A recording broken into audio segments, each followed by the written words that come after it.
However it got its name, it's one of the hottest things going.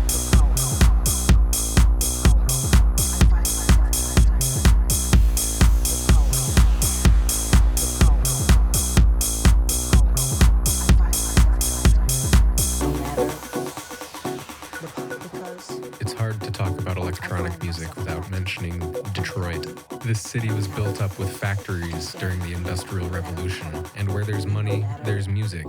Motown Records developed, bringing in all the notable talents of pop culture at the time. The problem is that industry in Detroit collapsed, and all of these events sort of lined up with the pioneering of the house music sound of Chicago. Detroit is the closest major city to Chicago, so due to proximity, it only makes sense that electronic music spread there too. The arrival of house music to Detroit offered a second chance and a proof of life. Detroit-style house music, also known now as just Detroit techno, has an identifiable groove through the use of industrial sounds and minimalism. All of this was paired with the musical past of Detroit. Samplers and synthesizers play a huge role in the sound that developed in the city. Aside from its musical contribution, Detroit musicians were famous for making free music for the people available. This was made possible through the temporary use of abandoned factories that were littered in the area. These free parties established an important culture, and the world caught on, especially Berlin after the Soviet Union collapsed. The story goes on, but until then, I hope you can sit back and relax and enjoy this video as I show you how I break down a track that I made in the style of Detroit deep house music. So this is the project file for the track that you heard in the intro, and I'm going to be using it to break down how to make deep house in the Detroit style.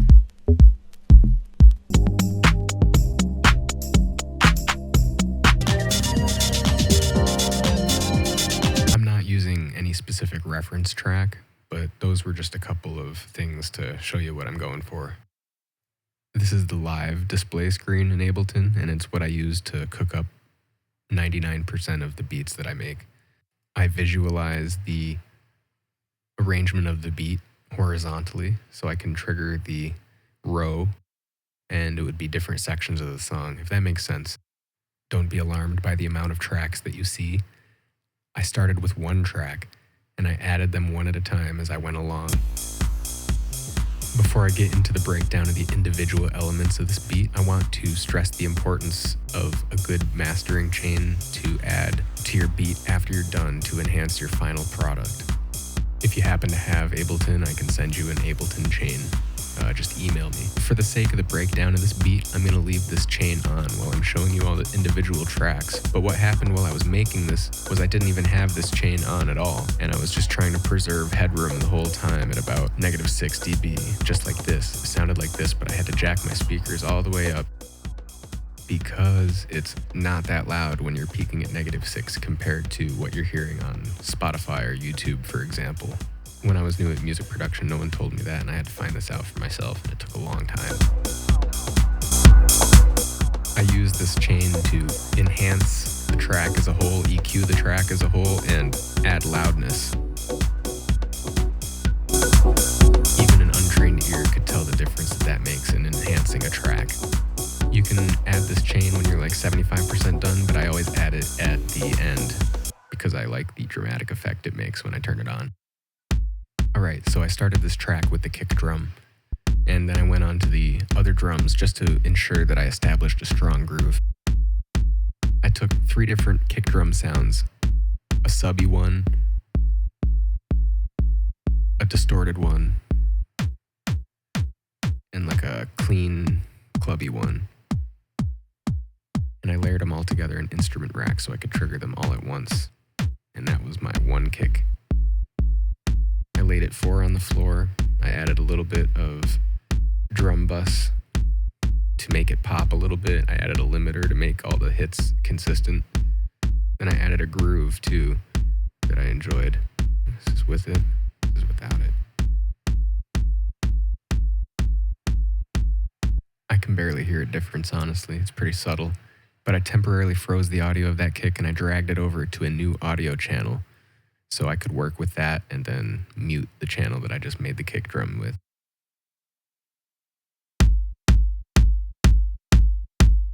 This is the audio from that MIDI kick. And now that it's audio, I can choke the sound even more, or the transients now, I guess. Hear how much tighter that kick drum sound is. And I sent it out to a little bit of parallel compression, an 1176. It just makes it louder and enhances the sound, in my opinion. That's all I look at that as. All right, so this is the drum group that I have. I started with that open hi-hat, this happens to be a ride cymbal, but normally it's like an open hi-hat sound on the off beat. And to, and through, and for, and that kind of thing. And on the and of every beat. So for effects processing, I just put an EQ on it, filtering out anything that shouldn't be in a hi-hat. And a hi-hat is what? It's shimmering high-end, mid-range, never low-end. The next bit of percussion is a snare drum that is severely low-passed, which means all the high-end's been removed from it. I just thought it sounded good, so I added it. It's just rhythmically adding a little bit of a groove.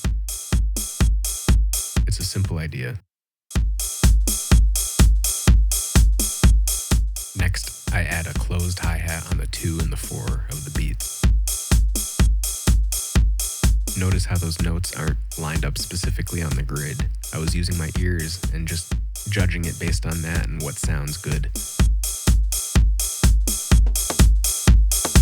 The tom drum that I added here was meant to complement the kick drum and add a heavy syncopated feel to the beat. This element added a lot of groove. Before processing it, it had a lot of unwanted low end, which I felt competed with the kick drum. So I removed it and it sounds like this.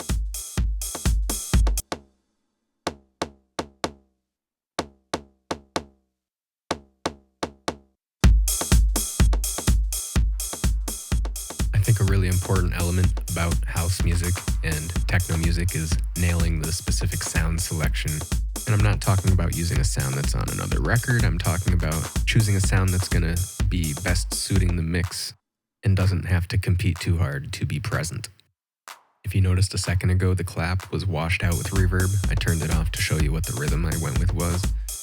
I did a straight clap for one section, and I also wrote another clap rhythm, which had a little more space in between the hits and a little bit of a clap roll. This thing over here was a snare drum that I added, and I processed it separately from the drum group. This snare was meant to just be a transition marker in the arrangement of the beat and kind of be like a build-up moment.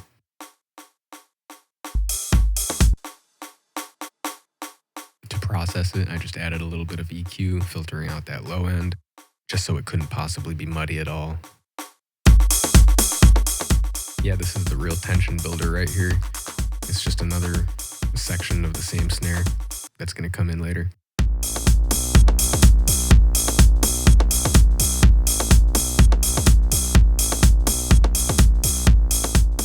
This bass sound is a stock bass sound. It comes with Ableton. But this is what it sounds like without any processing. It's a little muddy. Before I show you the processing though, here are the notes. I wrote 2 different grooves within the bass. This is the main one, and then I duplicated it over and I added 1 extra note for the second one, so it just sounds like a variation.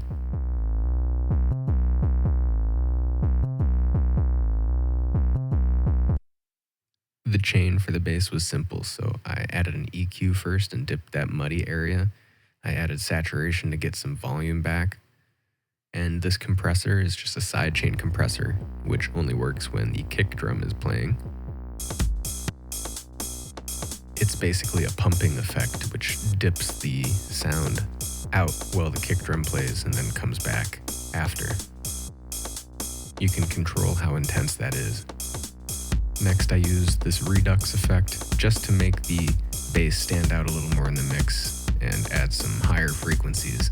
Lastly is overdrive, which is doing a little bit more of the same thing, but I have that dry-wet ratio down quite a bit, so you barely hear that it's distorted. Now that I have the bass and the drums locked in together, I can worry about the things that make a fundamental Detroit-style house track. One thing you couldn't go wrong with trying to do is making a synth with an industrial feel to it.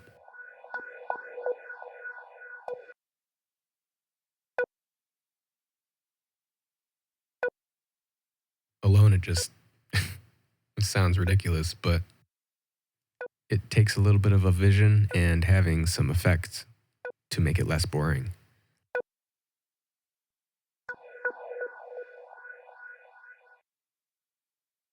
What I went with was a reverb, some echo, a little bit of saturation to do some volume restoration, and then a phaser to add movement.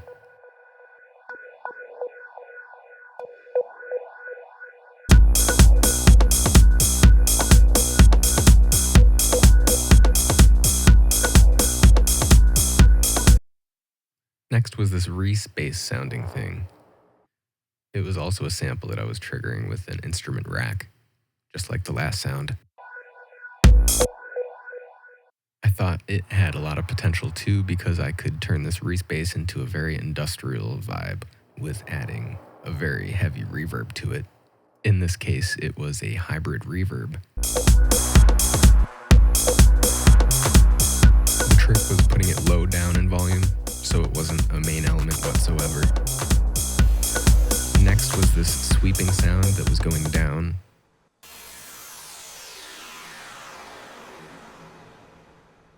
It just loops every 4 bars. I think it adds a lot of movement at certain sections when applied.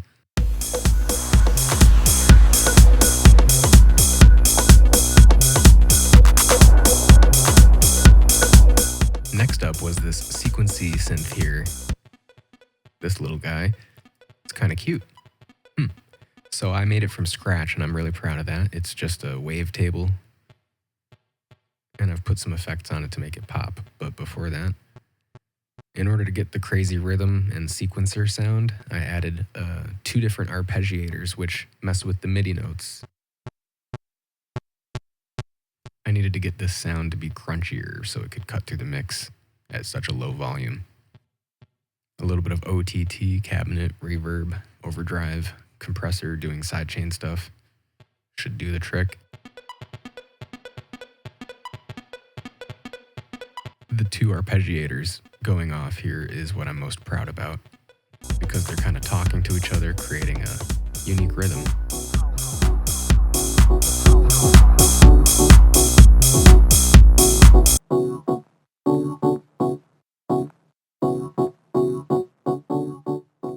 I think the one thing I like most about Deep House or that Detroit style is how jazzy and soulful it gets. I mean, remember, in Detroit they have Motown, so it's not really far off for it to be soulful, huh?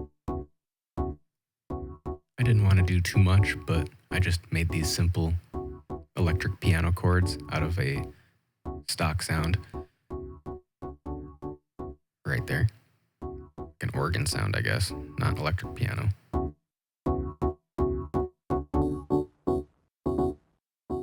This is the effects processing I did to it. I wanted to make it kind of sound like it's being put through an old sampler, like a hardware piece of equipment. RC20 always helps with that. A little bit of EQ to take out that muddiness and sidechain compression.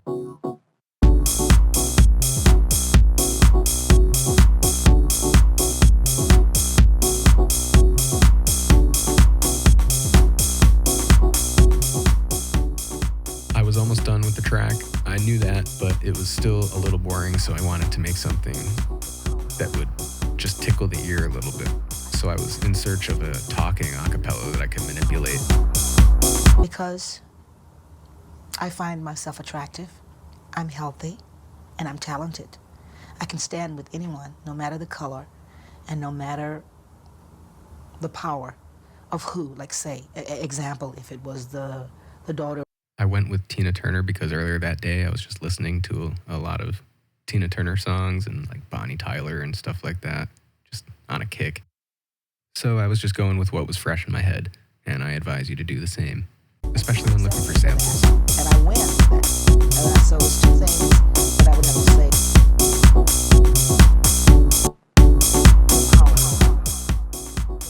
I first added her in talking normally because I was going to use that for a section, and then I added a instrument rack and dragged the audio into the instrument rack.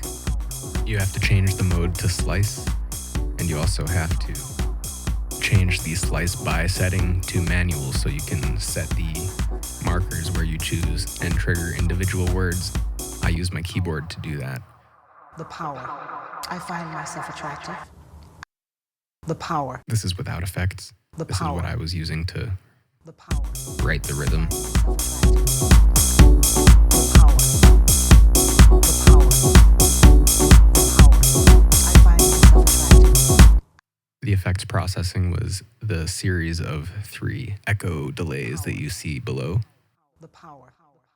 The first one is subtle, the second one is also subtle, but the third one is the one that does the most. My buddy Will just showed me about this one. It's something that was in Ableton all along, and I never knew about it, and I've been producing for, 6 years. There's plenty of stuff that's undiscovered still. The power. I find myself attractive.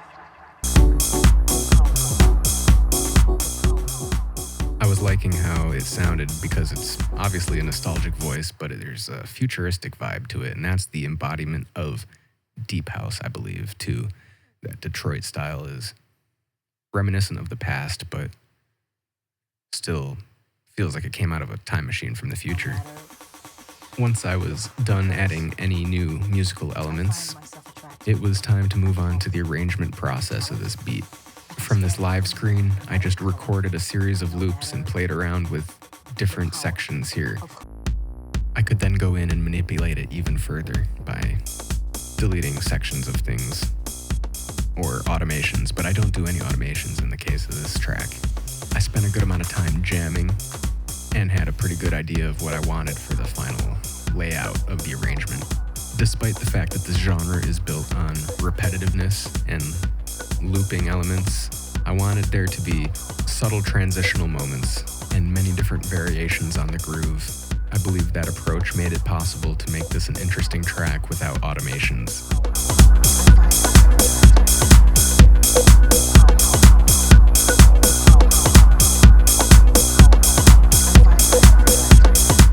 Oh, I wanted to talk about this. A lot of the time these days you see tracks getting shorter and shorter because people's attention spans are getting shorter, or they need TikTokable moments or something like that, but I kind of want to bring back that making long tracks vibe. I don't know. No one said not to do that, obviously, but recently with my electronic track making journey, I've been trying to extend the length of my productions. I'm ultimately making stuff to be DJ live, and I definitely want tracks to be able to play out and mix in with other tracks. My mastering chain is a Pultec EQ. I enhance the low end, the high end, and also pull out muddy frequencies with it. The next thing I have is an LA2A compressor that I just have the needle moving just slightly, and I add some volume back too with it. I'm using this compressor as a glue compressor. It really brings all the different elements of the track together when I turn this thing on.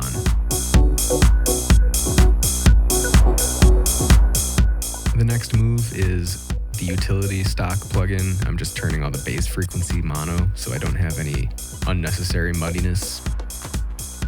Lastly, we have these 2 limiters. The first one is doing all the gain reduction, and the second one is bringing the level up as a whole, making it loud. Yeah, so that really completes the idea that I had for trying to make a Detroit-style deep house track. If I had to do it better next time, I'd say I would pull elements of the drums out more, add more movement that way.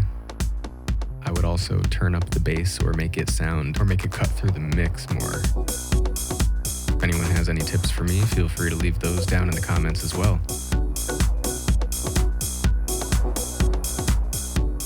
That completes this video. Thanks for watching, and I'll see you in the next one.